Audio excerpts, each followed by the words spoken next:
आज हम भारत में कंपनी शासन के अंतर्गत प्रशासन में संवैधानिक व्यवस्था की चर्चा करेंगे। 1765 में इलाहाबाद की संधि के उपरांत कंपनी को बंगाल, बिहार व उड़ीसा के दीवानी अधिकार प्राप्त हो गए थे, परंतु मालगुजारी के अधिकार मिल जाने से कंपनी के कर्मचारियों में भ्रष्टाचार पनपने लगा। बढ़ते भ्रष्टाचार को नियंत्रित करने के लिए वॉरेन हेस्टिंग को बंगाल का गवर्नर जनरल बनाया गया और 1773 ईस्वी में ब्रिटिश संसद ने रेगुलेटिंग अधिनियम पारित कर वॉरेन हेस्टिंग को गवर्नर के स्थान पर गवर्नर जनरल नियुक्त कर दिया गया और कंपनी के शासन पर नियंत्रण की स्पष्ट घोषणा कर दी गई। इस रेगुलेटिंग अधिनियम के अंतर्गत कंपनी के प्रशासन में परिवर्तन।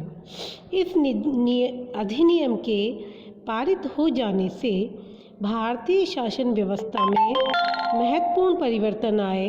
इस अधिनियम के पारित हो जाने से सरकार के कार्य स्पष्ट रूप से कार्यपालिका, भू राजस्व प्रशासन और न्यायपालिका में विभक्त हो गए।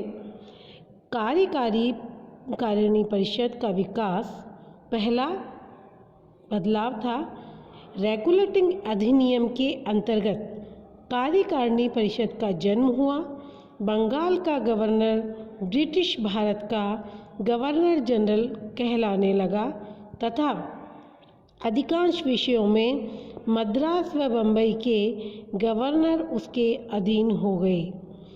अपरिहार्य परिस्थितियों को छोड़कर गवर्नर जनरल की अनुमति के बिना वे भारतीय राज्यों से युद्ध और संधि नहीं कर सकते थे।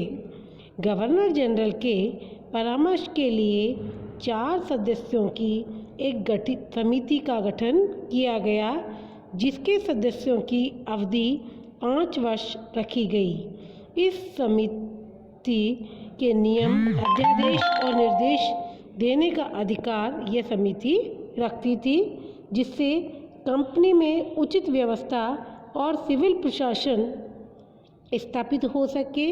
इसके लिए वह सभी प्रकार के कानून बना सकती थी। इसमें निर्णय बहुमत के आधार पर लिए जाते थे। सदस्यों के नाम इस प्रकार थे: फिलिप, फ्रांसिस, क्लेवरिंग, मानसन और बॉरवेल। इसके साथ ही कलकत्ता में एक सर्वोच्च न्यायालय की स्थापना भी की गई, जिसमें एक प्रधान न्यायाधीश और 3 अन्य न्यायाधीश होते थे। उनकी नियुक्ति ब्रिटिश सरकार द्वारा होती थी। इस न्यायालय का कार्य क्षेत्र कलकत्ता नगर तक ही सीमित था। इसे कंपनी के कर्मचारियों को न्याय प्रदान करने के उद्देश्य से स्थापित किया गया, किंतु रेगुलेटिंग अधिनियम में बहुत सारी कमियां भी थी। इस अधिनियम का उद्देश्य कंपनी के शासन को सुव्यवस्थित करना था, किंतु इस एक्ट के पारित हो जाने के उपरांत भी कंपनी के प्रशासन में कई कमियां रही। कंपनी का शासन सुचारू रूप से संचालित नहीं हो सका। गवर्नर जनरल को अपनी परिषद के निर्णयों को रद्द न करने का अधिकार न होने के कारण वह काउंसिल का निर्णय मानने को बाध्य था। 4 सदस्यों में से 3 सदस्य सदैव हेस्टिंग का विरोध करते रहे। इस कारण गवर्नर जनरल तथा काउंसिल में संघर्ष चलता रहा। कार्यपालिका और काउंसिल का कार्यक्षेत्र स्पष्ट न होने के कारण दोनों में टकराव होता रहा। सर्वोच्च न्यायालय गवर्नर जनरल व उसकी काउंसिल द्वारा निर्मित कानूनों को स्वीकार करने को बाध्य नहीं था। अतः कलकत्ता स्थित सर्वोच्च न्यायालय केवल अंग्रेजी कानून ही लागू कर सकती थी और बंगाल की दीवानी अदालतों में स्थानीय कानून के आधार पर ही फैसले होते थे।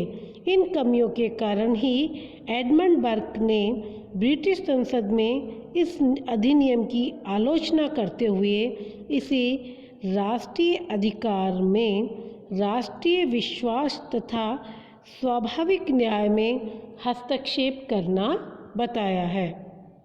इस अधिनियम के अंतर्गत होने वाले परिवर्तन 20 अक्टूबर 1774 में लागू किए गए। 6 वर्षों तक गवर्नर जनरल व उसकी समिति के सदस्यों के मध्य संघर्ष चलता रहा। P.E. रॉबर्ट्स का कहना है कि ऐसी मिसाल अन्यत्र प्राप्त नहीं होती। पार्षदों के झगड़ालू व असहयोगपूर्ण व्यवहार, यदि अन्य कोई गवर्नर जनरल होता तो वह पद छोड़कर चला जाता, किंतु अपने धैर्यवान चरित्र के कारण वॉरेन हेस्टिंग ने यह सब सहते हुए अपने पद पर रहे और बाद के सालों में रेगुलेटिंग एक्ट की कमियों को दूर करने के प्रयास भी किए गए, जिनमें 1781 में घोषणात्मक अधिनियम और 1786 में सुधार कानूनों के माध्यम से गवर्नर जनरल अपने कार्यों का उत्तरदायित्व उठाकर काउंसिल के बहुमत के निर्णय को रद्द कर सकता था। ऐसे भी परिवर्तन किए गए, लेकिन कुल मिलाकर पिट्स इंडिया एक्ट लागू होने से पूर्व तक रेगुलेटिंग एक्ट भारत में प्रभावी रहा।